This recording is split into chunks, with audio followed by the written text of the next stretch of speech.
My name is Jay Sox. I'm a medical oncologist in Covington, Louisiana, and treat cancer patients. A lot of them are breast cancer patients, and I've been here since 1998.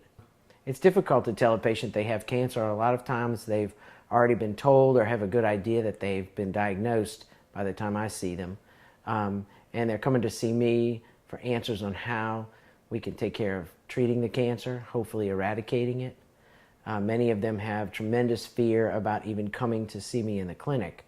And it takes a lot of work just to get over that fear so that they can become more comfortable in the setting, especially if they're going to be there for a protracted amount of time getting treatments.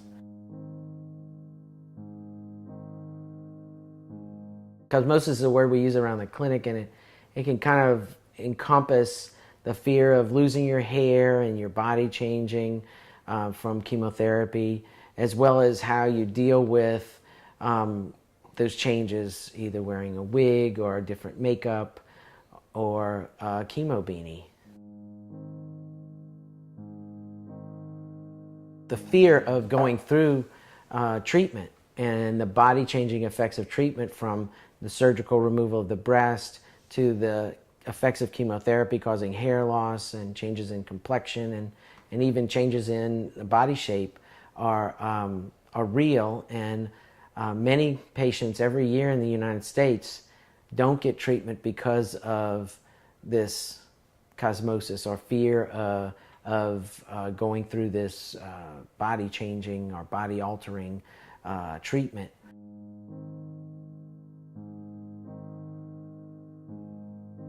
There are many cultural pressures that patients feel. A lot of women especially will hide a breast cancer, not go to the doctor, and then when they ultimately are diagnosed with it, won't allow treatment. Recently had a patient who had hidden the breast cancer for about 4 years, and when we first met her, thought we would be able to still cure her, but she was resistant to surgery. She wouldn't allow radiation. And when she finally did, it was very limited, and she wouldn't allow chemotherapy. I was able to treat her with hormonal manipulation for several years, but after a while that wasn't working, and she needed to move on to chemotherapy, but she just couldn't get her head around chemotherapy. And she ultimately died of breast cancer, where it wasn't curable at the time, but she certainly could have been treated and likely lived many more years. Chemotherapy is a scary word, and a lot of patients don't know really what it means, except that it's gonna make their hair fall out. And even a lot of physicians who aren't taking care of oncology patients don't know the different drugs and what they do. A lot of chemotherapy drugs don't cause hair loss, but many of the ones that we have to use for breast cancer do cause hair loss. We go to great lengths in our office to try and make sure that the patient is aware of what drugs they're getting, what the specific side effects or possibly could be, and how they can deal with those side effects. And we have something that we've been doing for more than 15 years now called Chemo School.